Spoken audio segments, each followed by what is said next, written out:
I'm Rosie Hardy. This is Rosie Hardy Gardening. Today I'm going to be talking about a few of the Coreopsis. Coreopsis is also known by a common name of tickseed. So we have got varying types of Coreopsis, and I've got a couple of species here. This one is Coreopsis Grandiflora. Coreopsis Grandiflora has beautiful big foliage at the base.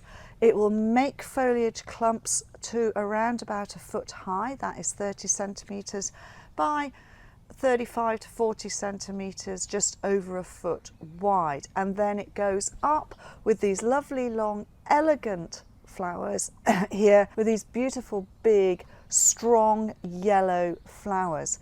Now they are a daisy shape, they've got crinkled edges, they're a really beautiful form, lovely yellow centres to them as well.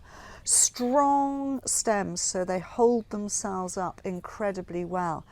This is an old variety, this is Coreopsis Grandiflora Schnittgold, and it is a super one for cutting. It's one of these ones which has got such long stems, it's great for cut flower. And then it has lots and lots of secondary flower coming out as well. It's a good garden plant, middle to the back of the border. It is going to get to nearly 3 foot, maybe a metre in height. So that makes it a good clump former, holding itself up well, not really needing any staking. This is a divisible plant, full sun, moderate soil, and it will be happy. So the leaf is quite big and large on this, but it is open and rounded at the bottom, and then as the plant goes up, so the foliage becomes divided, going up the floral stem and getting less and less foliage as you get up the stem. That is quite usual for a lot of flowers. They have big foliage at the bottom, and then on their floral stems they have much more cut and divided foliage as it goes up. Coreopsis Schnittgold. So that is a Grandiflora type, and this is where it can get quite confusing, because this plant here is called Coreopsis verticillata Grandiflora. This is a verticillata type because it's got this very wiry thin foliage here, and it goes all the way up the base. It starts off as a nice little neat clump, and then Grandiflora goes up and becomes a plant of around about 2 foot tall, 60 centimetres, with masses and masses of flowers on the top there. And the flowers are quite a good size. They're much thinner petalled than the Grandiflora species types are, much smaller flowers, but really give you a good show. Very wiry stems, hold themselves up well. So this will eventually make a clump of somewhere around about 18 inches after 2 to 3 years. Full sun, relatively free draining soil, and it will be really good for you. Flowering mid-summer. You can give them a cut back because they do send flower out from lower down, so if you don't like to see the dead heads, you can give it a haircut if you want to. Again, with the verticillata types, this little one, much lower in structure and a little more open in its habit. As you can see with the verticillata grandiflora, it's a very erect and upright growing form, so that is quite columnar in its growing form. This one is Moonbeam, and it's much more lax and open, and that's exactly how it goes. The foliage on this is always darker. It has quite dark, wiry, almost brown stems to the flowers, and then all the flowers come out on the ends of the stems here are a lovely pale lemon colour. It's a really sweet variety, and in contrast to its cousin, this one prefers a little bit more moisture and a little bit of part shade for it to grow well. So it doesn't really want to be in the bright sunlight and dry soils like that form. This one is happier semi-shade with a little bit of moister soil, and then it will grow really nicely.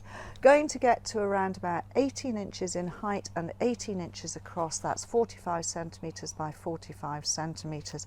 Lovely little thing. All of these Coreopsis you can divide, and you can divide them in the autumn or the spring depending on your soil type. Changing from those, which are basic ones which we've had around in the gardens for a long time, we come to some new breeding in Coreopsis, and I've got two particular varieties here. This one is Mercury Rising, which has beautiful burgundy coloured flowers, probably very similar to the Cosmos actually, in the way that the flowers are that sort of colour, and it produces them all over these strong upright stems. So this is quite an upright habit, but going out slightly V-shaped, covered in beautiful dark burgundy flowers and narrow leaves, but they are broader at the base to start off with and then going narrow at the top. This one is going to get to about 18 inches in height by about 18 inches, 45 by 45 centimetres. Really good form, and once it has finished flowering you can cut it back down. So that is Mercury Rising. And then this one, which again is a new breeding, this one is Daybreak. Beautiful double-toned flowers on this one. So when you look at the reverse of the flower, you can see it's a lovely golden orange yellow there, but when you turn it up it's got these red markings in it, and again you can see that the ends of the petals are toothed here with a yellow centre. Good big flowers on this, but it's a more open habit in the plant itself. Dark stems, strong stems, so although it's open it's not going to flop. This one is only about a foot high by about 18 inches across, so that is 30 centimetres by 45 centimetres. It's going to form a clump in the middle there. It's not a runner, so it's just going to clump form and come out. This is going to be flowering all through the late summer through into the autumn, covered in these wonderful flowers here.